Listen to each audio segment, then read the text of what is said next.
भगवान सत्यनारायण जी की जय। लक्ष्मी नारायण जी की जय। भक्तों, मैं आपको सुनाने जा रही हूँ सत्यनारायण की व्रत कथा, पूजा विधि एवं सत्यनारायण जी के व्रत कथा में लगने वाली सामग्री। सत्यनारायण जी की कथा में लगने वाले सामग्री हैं केले के खम्भे, पंचपल्लव, कलश, पंचरत्न, चावल, कपूर, धूप, पुष्पों की माला, श्रीफल, ऋतुफल, अंगवस्त्र, नैवेद्य, कलावा, आम के पत्ते, यज्ञोपवीत वस्त्र, गुलाब के फूल, दीप, तुलसी दल, पान, पंचामृत। पंचामृत में आते हैं दूध, दही, घृत, शहद और शक्कर, केसर, बंधन बार और चौकी। पूजा विधि। व्रत करने वाला पूर्णिमा व संक्रांति के दिन प्रातःकाल अथवा सायंकाल को स्नानादि से निवृत्त होकर पूजा स्थान में आसन पर बैठकर श्रद्धापूर्वक श्री गणेश, गौरी, वरुण, विष्णु आदि सब देवताओं का ध्यान करके पूजन करें और संकल्प करें कि मैं सत्यनारायण स्वामी का पूजन तथा श्रवण करूँगा।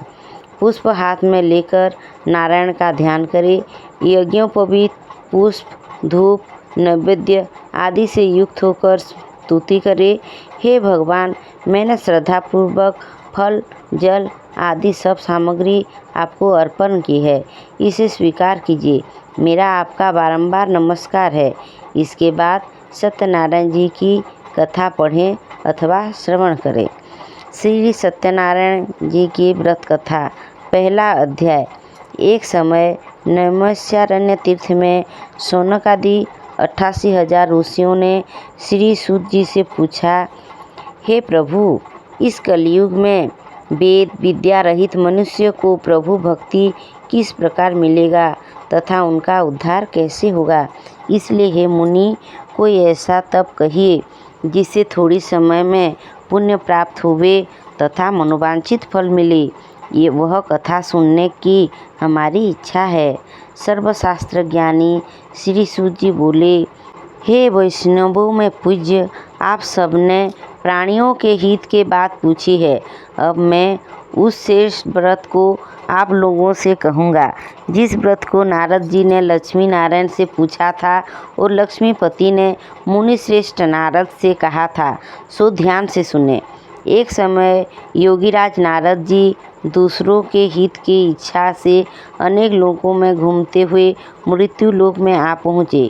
यहाँ अनेक योनियों में जन्मे हुए प्राय सभी मनुष्यों को अपने कर्मों द्वारा अनेकों दुखों से पीड़ित देखकर सोचा कि इस यत्न के करने से निश्चित ही प्राणियों के दुख का नाश हो सकेगा।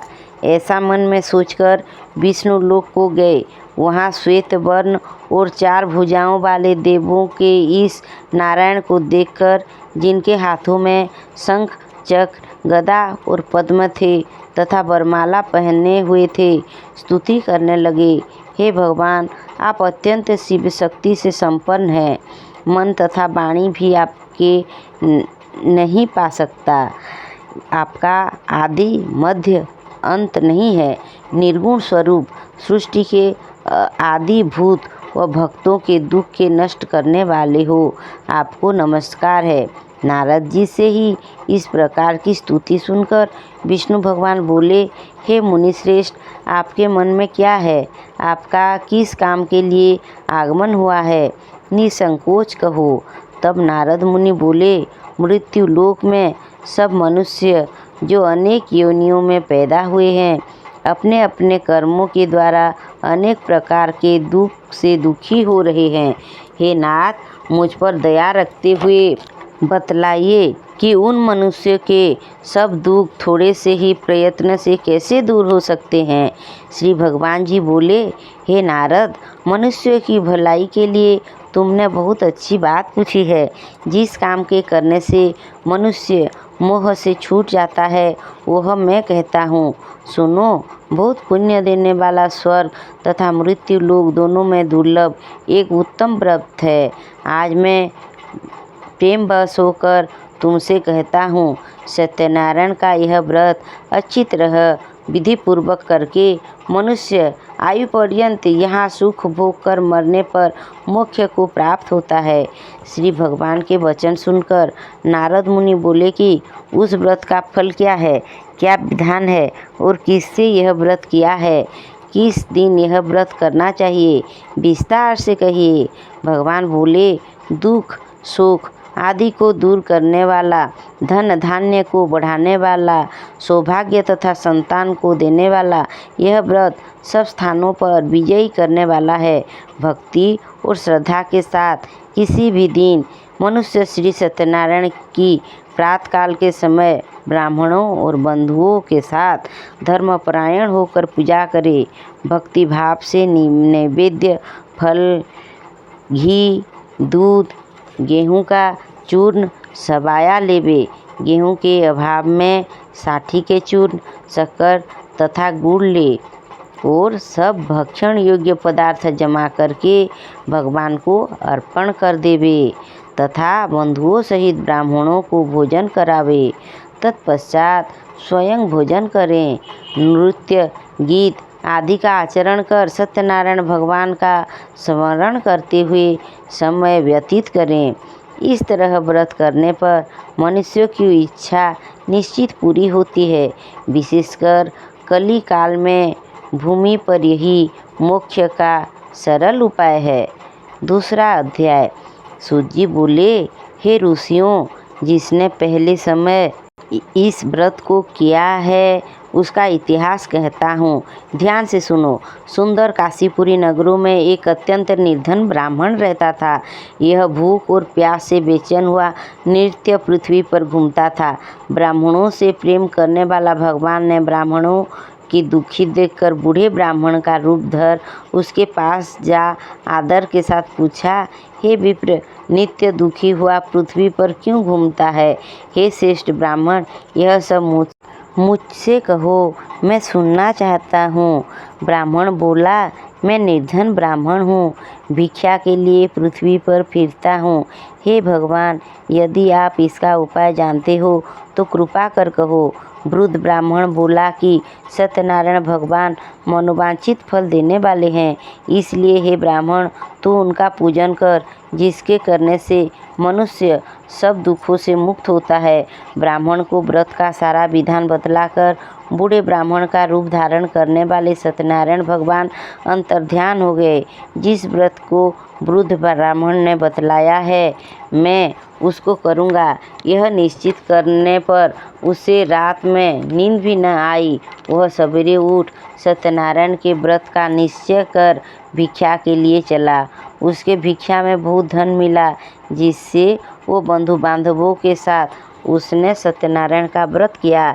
इसके करने से वह ब्राह्मण सब दुखों से छूटकर अनेक प्रकार की संपत्तियों से युक्त हुआ। उस समय से वह ब्राह्मण हर मास व्रत करने लगा।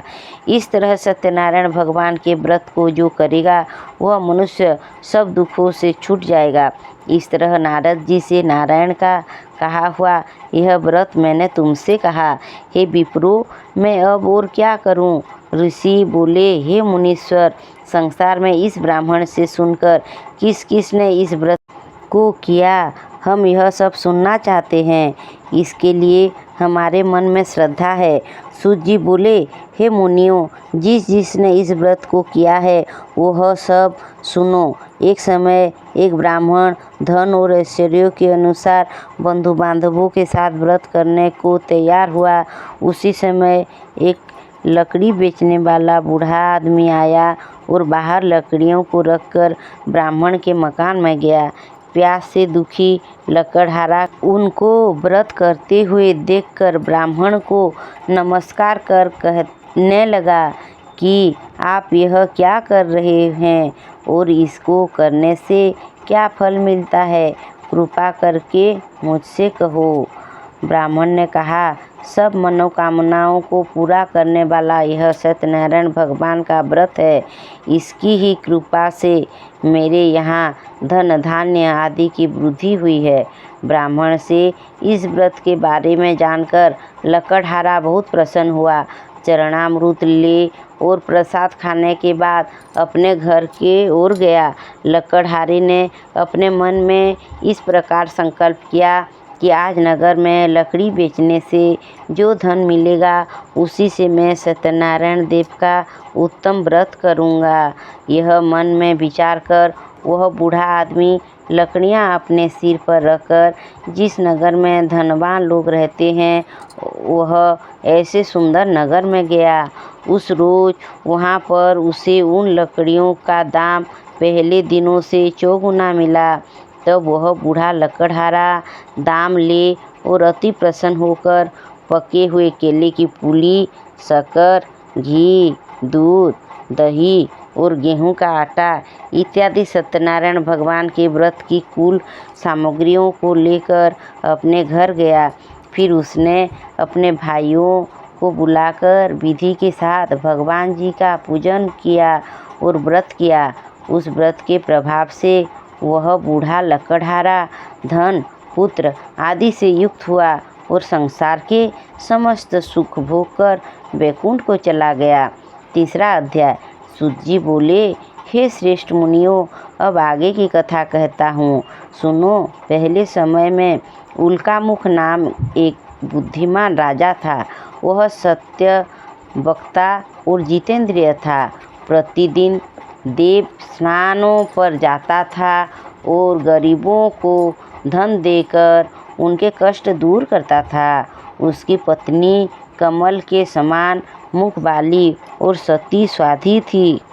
भद्रशिला नदी के तट पर उन दिनों ने श्री सत्यनारायण का व्रत किया। उस समय में वहाँ एक साधु वैश्य आया। उसके पास व्यापार के लिए बहुत सा धन था। वह नाव को किनारे पर ठहरा कर राजा के पास आ गया और राजा को व्रत करते हुए देखकर विनय के साथ पूछने लगा, हे राजन, भक्तियुक्त चित्त से यह आप क्या कर रहे हैं? मेरी सुनने की इच्छा है, सो आप यह मुझे बताइए। राजा बोला, हे साधु, अपने बांधवों के साथ पुत्रादि की प्राप्ति के लिए यह महाशक्तिवान सत्यनारायण भगवान का व्रत व पूजन किया जा रहा है। राजा के वचन सुनकर साधु आदर से बोला, हे राजन, मुझसे इसका सब विधान कहो। मैं भी आपके कथानुसार इस व्रत को करूँगा। मेरे भी कोई संतान नहीं है और इससे निश्चय ही होगी। राजा से सब विधान सुन व्यापार से निवृत्त हो वह आनंद के साथ घर गया। साधु ने अपनी स्त्री से संतान देने वाले उस व्रत का समाचार सुनाया और कहा कि जब मेरे संतान होगी तब मैं इस व्रत को करूँगा। साधु ने ऐसे वचन अपनी स्त्री लीलावती से कहे। एक दिन उसकी स्त्री लीलावती पति के साथ आनंदित होकर सांसारिक धर्म से प्रभुत होकर सत्यनारायण भगवान की कृपा से गर्भवती हो गई तथा 10वें महीने में उसके एक सुंदर कन्या का जन्म हुआ। दोनों भद्रशिला नदी के तट पर उन दिनों ने श्री सत्यनारायण का व्रत किया। उस समय में वहाँ एक साधु वैश्य आया। उसके पास व्यापार के लिए बहुत सा धन था। वह नाव को किनारे पर ठहरा कर राजा के पास आ गया और राजा को व्रत करते हुए देखकर विनय के साथ पूछने लगा, हे राजन, भक्तियुक्त चित्त से यह आप क्या कर रहे हैं? मेरी सुनने की इच्छा है, सो आप यह मुझे बताइए। राजा बोला, हे साधु, अपने बांधवों के साथ पुत्रादि की प्राप्ति के लिए यह महाशक्तिवान सत्यनारायण भगवान का व्रत व पूजन किया जा रहा है। राजा के वचन सुनकर साधु आदर से बोला, हे राजन, मुझसे इसका सब विधान कहो। मैं भी आपके कथानुसार इस व्रत को करूँगा। मेरे भी कोई संतान नहीं है और इससे निश्चय ही होगी। राजा से सब विधान सुन व्यापार से निवृत्त हो वह आनंद के साथ घर गया। साधु ने अपनी स्त्री से संतान देने वाले उस व्रत का समाचार सुनाया और कहा कि जब मेरे संतान होगी तब मैं इस व्रत को करूँगा।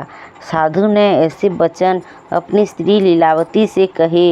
एक दिन उसकी स्त्री लीलावती पति के साथ आनंदित होकर, सांसारिक धर्म से प्रभुत होकर सत्यनारायण भगवान की कृपा से गर्भवती हो गई तथा 10वें महीने में उसके एक सुंदर कन्या का जन्म हुआ।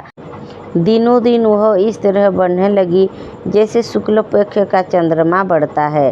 कन्या का नाम कलावती रखा गया। तब लीलावती ने मीठे शब्दों में अपने पति से कहा कि जो आपने संकल्प किया था कि भगवान का व्रत करूँगा, अब आप उसे करिए। साधु बोला, हे प्रिय, उसके विवाह पर करूँगा। इसी प्रकार अपनी पत्नी को आश्वासन दे वह नगर को गया। कलावती पितृगृह में वृद्धि को प्राप्त हो गई। साधु ने जब नगर में सखियों के साथ अपने पुत्री को देखा तो तुरंत दूत बुलाकर कहा कि पुत्री के वास्ते कोई सुयोग्य वर देख कर लाओ। साधु की आज्ञा पाकर दूत कंचन नगर पहुंचा और वहां पर बड़ी खोज कर देखभाल कर लड़की के लिए सुयोग्य वणिक पुत्र को ले आया। उस सुयोग्य लड़के को देखकर साधु ने अपने बंधु बांधवों सहित प्रसन्नचित्त अपने पुत्री का विवाह उसके साथ कर दिया। किंतु दुर्भाग्य से विवाह के समय भी उस व्रत को करना भूल गया। तब श्री भगवान क्रोधित हो गए और श्राप दिया कि तुम्हें दारुण दुख प्राप्त होगा। अपने कार्य में कुशल साधु बनिया जमाता सहित समुद्र के समीप स्थित रत्नपुर नगर में गया और वहाँ दोनों ससुर जमाई चंद्रकेतु राजा के उस नगर में व्यापार करने लगे।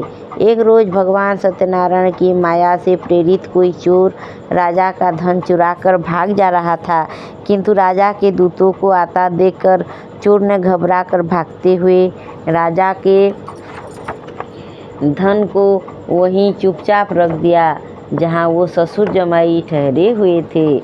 जब दूतों ने उस साधु वैश्य के पास राजा के धन को रख देता तो वह दोनों को बांध कर ले गए और प्रसन्नता से दौड़ते हुए राजा के समीप जाकर बोला, यह दो चोर हम पकड़ कर लाए हैं, कृपया आज्ञा दे।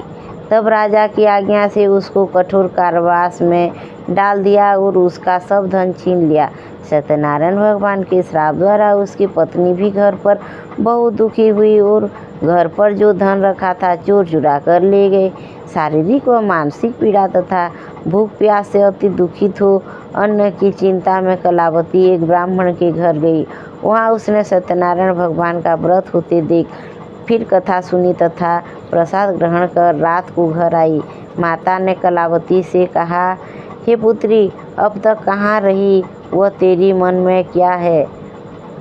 कलावती बोली, हे माता, एक ब्राह्मण के घर श्री सत्यनारायण भगवान का व्रत देखा है। कन्या के वचन सुनकर लीलावती भगवान के पूजन की तैयारी करने लगी। लीलावती ने परिवार और बंधुओं सहित श्री सत्यनारायण भगवान का पूजन किया और वर मांगा कि मेरे पति और दामाद शीघ्र आ जावे। साथ ही प्रार्थना की कि हम सबका अपराध क्षमा करो। सत्यनारायण भगवान इस व्रत से संतुष्ट हो गए और राजा चंद्रकेतु को स्वप्न में कहा, हे राजन, दोनों वैश्यों को प्रातः ही छोड़ दो और उनका सब धन जो तुमने ग्रहण किया है दे दो, नहीं तो मैं तेरा धन, राज्य, पुत्रादि सब नष्ट कर दूंगा। राजा से ऐसे वचन कहकर भगवान अंतर्धान हो गए। प्रातःकाल राजा चंद्रकेतु ने सभा में अपना स्वप्न सुनाया। फिर दोनों वणिक पुत्रों को कैद से मुक्त कर सभा में बुलाया। दोनों ने आते ही राजा को नमस्कार किया। राजा मीठे वचनों से बोला, हे महानुभावों, भाभी बस ऐसा कठिन दुख तुम्हें प्राप्त हुआ है, अब तुम्हें कोई भय नहीं। ऐसा कहकर राजा ने उनको नए नए वस्त्राभूषण पहनाए तथा उनका जितना धन लिया था उससे दुगुना धन देकर आदर सहित विदा किया। दोनों वैश्य अपने घर को चले गए। चौथा अध्याय। सूत जी बोले, वैश्य ने मंगलाचार करके यात्रा आरंभ की और उसने नगर को चला। उसके थोड़ी दूर निकलने पर दंडी विषधारी श्री सत्यनारायण ने उनसे पूछा, हे साधु, तेरी नाव में क्या है?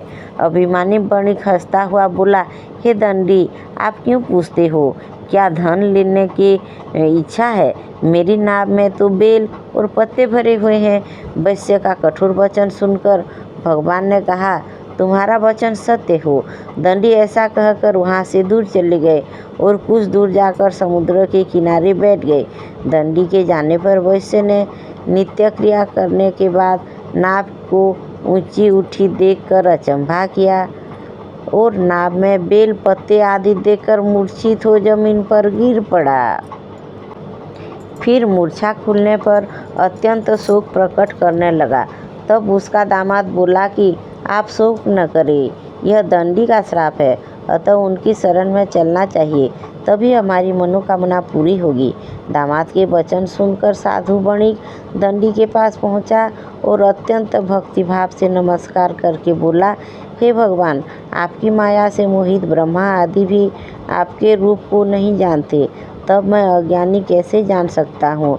आप प्रसन्न होइए, मैं सामर्थ्य के अनुसार आपकी पूजा करूँगा। मेरी रक्षा करो और पहले के समान मेरी नौका में धन भर दो। उसके भक्ति से युक्त वचन सुनकर भगवान प्रसन्न होकर उसकी इच्छानुसार वर देकर अंतर्धान हो गए। तब उन्होंने नाव पर आकर देखा कि नाव धन से परिपूर्ण है। फिर वह भगवान सत्यनारायण का पूजन कर साथियों सहित अपना नगर को चला। जब अपने नगर के निकट पहुंचा, तब दूत के घर भेजा। दूत ने साधु के घर जाकर उसकी स्त्री को नमस्कार कर कहा कि साधु अपने दामाद सहित इस नगर के समीप आ गए हैं। ऐसा वचन सुन साधु की स्त्री ने बड़ी हर्ष के साथ सत्यदेव का पूजन कर पुत्री से कहा, मैं अपने पति के दर्शन को जाती हूँ, तू कार्य पूर्ण कर, शीघ्र आना। माता के ऐसे वचन सुनकर कलावती प्रसाद छोड़कर पति के पास गई। प्रसाद की अवज्ञा के कारण सत्यदेव ने रुष्ट होकर उसके पति को नाव सहित पानी में डुबो दिया। कलावती अपने पति को देखकर रोती हुई जमीन पर गिर गई। इस तरह नौका को डूबा हुआ तथा कन्या को रोता देख साधु दुखित होकर बोला, हे प्रभु, मुझसे या मेरे परिवार से जो भूल हुई है उसे क्षमा करो। उसके दीन वचन सुनकर सत्यदेव प्रसन्न हो गए और आकाशवाणी हुई, हे साधु, तेरी कन्या मेरी प्रसाद को छोड़कर आई है, इसलिए उसका पति अदृश्य हुआ है। यदि वह घर पर जाकर प्रसाद खाकर लौटे, इसे पति अवश्य मिलेगा। ऐसी आकाशवाणी सुनकर कलावती ने घर पहुंचकर प्रसाद खाया, फिर आकर पति के दर्शन किए। तत्पश्चात साधु ने बंधु बांधव सहित सत्यदेव का विधिपूर्वक पूजन किया। उस दिन से वह प्रत्येक पूर्णिमा को सत्यनारायण भगवान का पूजन एवं कथन करने लगा। फिर इस लोक का सुख भोग कर अंत में सर्वलोक को गया। 5वां अध्याय। सूत जी बोले, हे ऋषियों, मैं और भी कथा कहता हूँ, सुनो। प्रजा पालन में लिंग तुंगध्वज नाम का एक राजा था। उसने भी भगवान का प्रसाद त्याग कर बहुत दुख पाया। एक समय वन में जाकर वन्य पशुओं को मारकर बड़ के नीचे आया। वहाँ उसने ग्वालों के भक्ति भाव से बांधवों सहित सत्यनारायण जी का पूजन करते देखा। राजा देखकर भी अभिमानवश वह नहीं गया और न ही नमस्कार किया। जब ग्वालों ने भगवान का प्रसाद उसके सामने रखा तो वह प्रसाद को त्याग कर अपने सुंदर नगरी को चला गया। उसने अपना सब कुछ नष्ट हुआ पाया तो वह जान गया कि वह सब भगवान ने किया है। तब वह विश्वास कर ग्वालों के समीप गया और विधिपूर्वक पूजन कर प्रसाद खाया तो सत्यदेव की कृपा से पहले जैसा था वैसा हो गया। फिर दीर्घ काल तक सुख भोग कर मरने पर स्वर्गलोक को गया। जो मनुष्य इस परम दुर्लभ व्रत को करता है, भगवान की कृपा से उसे धन धान्य की प्राप्त होती है तथा सब मनोरथ पूर्ण होकर अंत में वैकुंठ धाम को जाता है। जिन्होंने पहले इस व्रत को किया, अब उनके दूसरे जन्म की कथा कहता हूँ। वृद्ध सदानंद ब्राह्मण ने सुदामा का जन्म लेकर मोक्ष को पाया। उनका मुख नाम का राजा दशरथ होकर वैकुंठ को प्राप्त हुआ। साधु नाम के वैश्य ने मोर ध्वज बनकर अपने पुत्र को और आरी से चीरकर मोक्ष को प्राप्त किया। महाराज तुंगध्वज ने स्वयंभू होकर भगवान में भक्ति युक्त कर्म कर मोक्ष को प्राप्त हुआ। इति श्री सत्यनारायण व्रत कथा एवं संपूर्ण। बोलिए सत्यनारायण भगवान की जय हो। श्री सत्यनारायण जी की आरती। जय लक्ष्मी रमणा स्वामी जय लक्ष्मी रमणा। सत्यनारायण स्वामी जनपातक हरणा। ओम जय लक्ष्मी रमणा। रत्न जड़ित सिंहासन अद्भुत छबिराजे। नारद करत निराजत घंटा ध्वनि बाजे। जय जय लक्ष्मी रमणा। प्रगट भय कली कारण दीजे को दर्श दियो। बूढ़ो ब्राह्मण बन कर कंचन महल कियो। जय जय लक्ष्मी रमणा। दुर्बल भील कठोरा इन पर कृपा करी। चंद्रचूड़ एक राजा जिनी विपत्ति हरी। जय जय लक्ष्मी रमणा। वैश्य मनोरथ पायो श्रद्धा तज दीनी। सो फल भोग्य प्रभुजी फिर स्तुति कीनी। जय जय लक्ष्मी रमणा। भाव भक्ति के कारण चिनी चिनी रूप धरयो। श्रद्धा धारण कीनी तिनको काज सरयो। जय जय लक्ष्मी रमणा। ग्वाल बाल संग राजा वन में भक्ति करी। मन वांछित फल दीन्हो दीन दयाल हरि। जय जय लक्ष्मी रमणा। चढ़त प्रसाद सवाया कदली फल सेवा। धूप दीप तुलसी से राजी सत्य देवा। जय जय लक्ष्मी रमणा। श्री सत्यनारायण जी की आरती जो कोई नर गावे। स्वामी जो कोई नर गावे। कहत शिवानंद स्वामी कहत शिवानंद स्वामी। मन वांछित फल पावे। जय जय लक्ष्मी रमणा।